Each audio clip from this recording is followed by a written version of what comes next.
This is the Apple Vision Pro headset. It starts at $3,500. It's going to very possibly replace the smartphone one day. So, how does it work? What's good about it? What's bad about it? And then, most importantly, why on earth is Apple doing this? So, it's a pair of goggles that you wear over your eyes. I wouldn't exactly say they make you look cool. Like these auto-tinting sunglasses I'm testing for another video kinda do. Wow. But I think the key thing that Apple's trying to go for here is to make it look seamless. They've designed it in a way that even though there is more tech going on in this headset than literally any other consumer tech product on the market right now, that it doesn't feel like a burden. So, how does it work? Well, the main thing that you're going to be seeing is the screens. There's two of them. There's one for each of your eyes, which, you know how in the real world, each of your eyes sees things from a slightly different angle, and that's what gives things a sense of depth. This allows them to recreate that same effect, but in the digital world. So it will feel like you can reach out and touch the things you're seeing, which is not completely new, but it does seem like one of the most convincing applications of that, in large part because of how good the screens are. And to give you an idea, the iPhone screen is already pretty sharp, right? Like you would struggle, even if you stare right up close, to discern individual pixels on this. Well, the screens on these glasses have,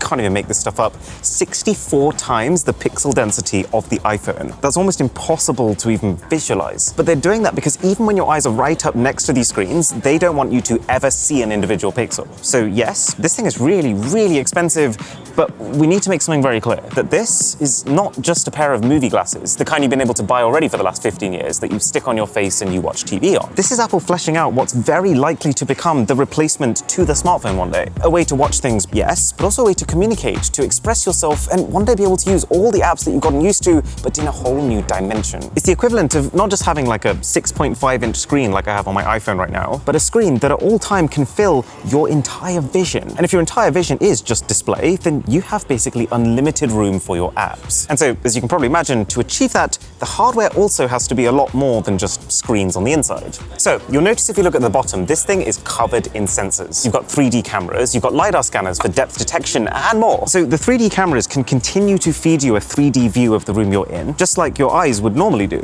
And then because you've got these depth sensors, you can place your apps within these rooms. And what I thought was just such a cool touch is that they actually have a presence. You'll see them casting a shadow on your desk, or if you're watching a movie, you will see the glow from the screen spill over into your surroundings. Don't get me wrong, there are some very legitimate concerns about tech like this, and I'm getting there. But at the same time, this has been the wet dream of every developer for the last 30 years. And so some part of me is kind of shocked that in one fell swoop, it's not just here, but this well thought out already. And then the other thing that you can tell Apple is trying to push here is that this is not you losing yourself in your own little world and your own content, this is a social experience. And for that, the inside of the headset is lined with a second set of cameras, which kind of feels like the next iteration of how phones right now have a rear set of cameras and a front set of cameras. And this has a few implications. It can A, record your eyes, and then use its general understanding of what your face looks like to turn those eye expressions you make into a full-on photorealistic digital avatar for when you're having FaceTime calls. So it will look like your entire face,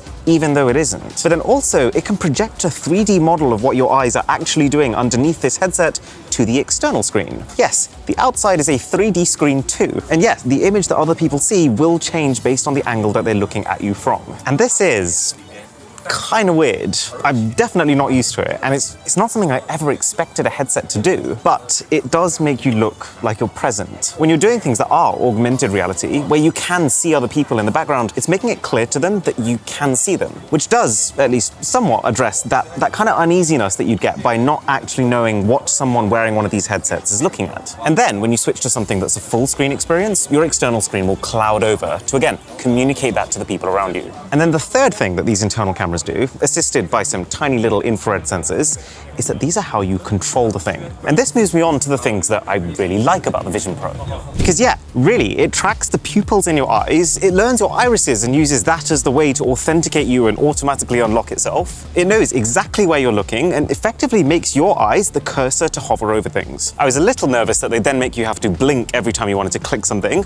Thank God they haven't, because that would be a fast-track ticket to a headache. Instead, you just use your fingers. Your glasses will know where your fingers are because of these cameras, which have a massive field of view. And from the moment that I first saw this, I thought, yes, this is the most natural way to interact with a VR or AR headset. It's gonna make it feel like an extension of you. And I'm so glad that you don't have to reach out and hold your hands up like this, because that's gimmicky. The fact that you can just rest it on a table or your lap and still use it, that is gonna be the key to it feeling seamless. Kind of like when we first saw touchscreen phones that didn't need styluses. You just interact with your fingers and I mean, the rest is history. Plus, you do also get Siri to type things with your voice, and you can also link it with your normal Apple keyboards and mice. And then you've got the power. When I first saw that Apple was making a headset, I initially thought, oh, okay, well, it's going to require you to have an iPhone, and that iPhone is probably going to be the main source of computing power, and it'll just stream to the headset, which is just where you view it. That would have been the simple way to do this. But Apple is instead very clearly drawing a line that separates this from just being an accessory to the phone. This is a brand new product category with a brand new operating system for the first time since they launched the Apple Watch nearly 10 years ago. And with that, it's got its own laptop-quality M2 chipset inside of it, as well as a dedicated R1 chip that's going to focus on processing the insane amounts of data from the 12 cameras, 5 sensors, and 6 mics on the thing. And then to keep the whole thing juiced up,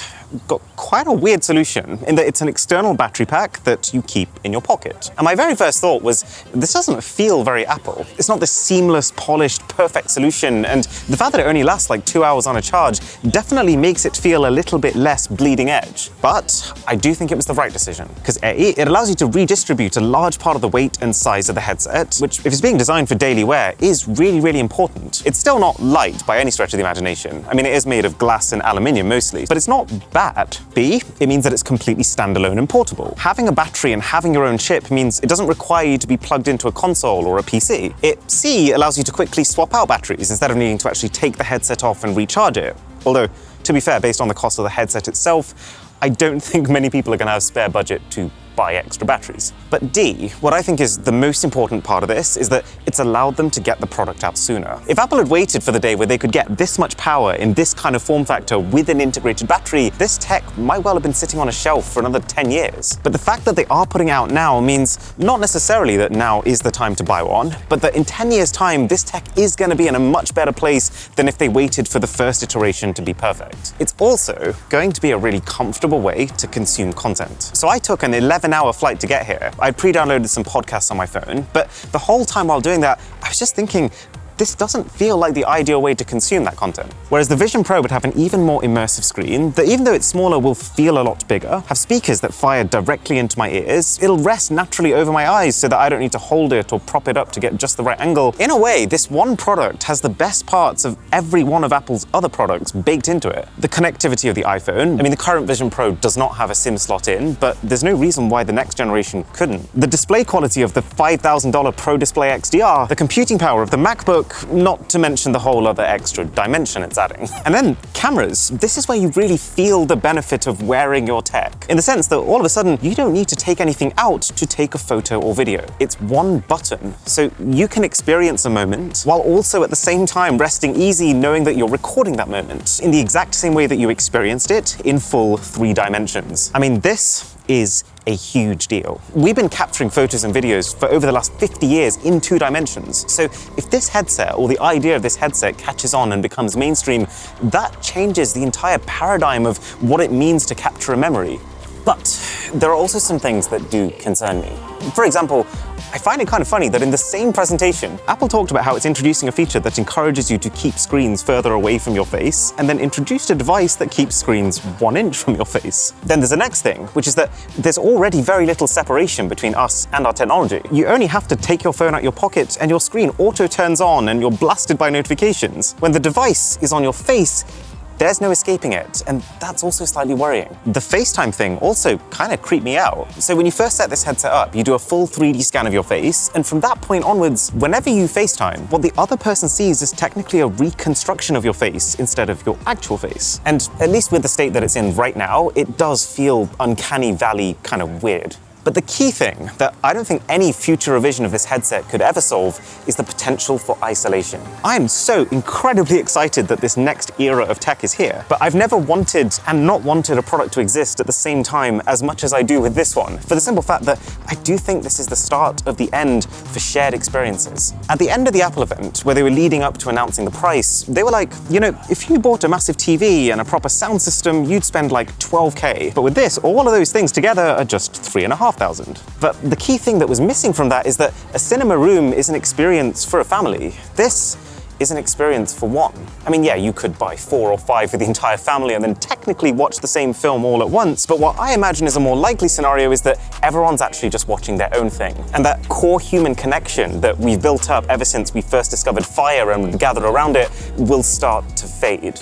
And that brings me onto the why. Why is Apple doing this? Because, I mean, let's face it, this does not feel well-timed. The AR and VR headset market shrunk by like 50% last year. No one wants the metaverse. People don't like the idea of wearing a thing over their head the whole time. And at $3,500, this is not going to sell in the quantities that the iPhone did. Well, I think this is an optimistic gamble. I think this is Apple having seen the potential of VR and AR, having seen that it could potentially allow people to do way more than their current phones can, and they're trying to win the market early. And to be honest, I think they've got a pretty good chance. Apple has kind of a reputation at this point for moving into product categories, not necessarily being the first to enter them, but dominating them. The iPod became the best-selling MP3 player, the iPhone the best-selling smartphone, the iPad the best-selling tablet, and the Apple Watch the best-selling smartwatch. And see, Apple has been secretly preparing for this headset for years now. They introduced LiDAR scanners into the iPhone 12 Pro for depth perception in the cameras, which, as well as benefiting the iPhone, has silently been training developers on how to best take advantage of LiDAR so that this headset doesn't feel like a sudden new developmental challenge to them.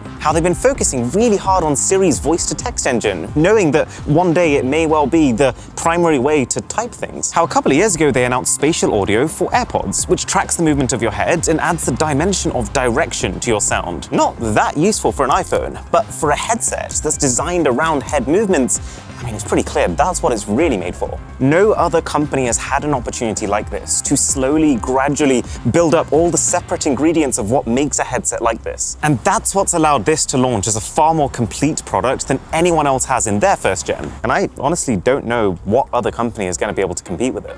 I think Apple is fully aware this is not about to replace the iPhone now, but it is going to sit at the pinnacle of Apple's lineup. And it's also pretty clear that the ceiling for what this can do is way higher. And so if 10 years down the line, let's say the iPhone keeps plateauing and this takes leaps and bounds and gets slimmer and lighter and way more powerful, I don't think it's unreasonable for the iPhone to start to drift away into being a legacy product. One thing is for sure, they absolutely need developers to get on board for this thing to pay off. This isn't like a watch where you can just build some health apps and some sleep tracking and that covers 90% of use cases. This is a platform that could carry us for the next 20 years into the future, with applications that are far bigger and more complex than anything we've seen before. At the same time, of course, it's also arguably the hardest market to break into right now, because Apple has to not just make the best product, but they also have to change the way that society uses technology. So, the purpose of this video is not to say you should go out and buy one of these, but it's validation that AR and VR are very likely going to be the next chapter in technology. And now that this is out there, the use cases for it are about to get a lot better very quickly. If you enjoyed this video, then a sub to the channel would be visionary. Catch you in the next one.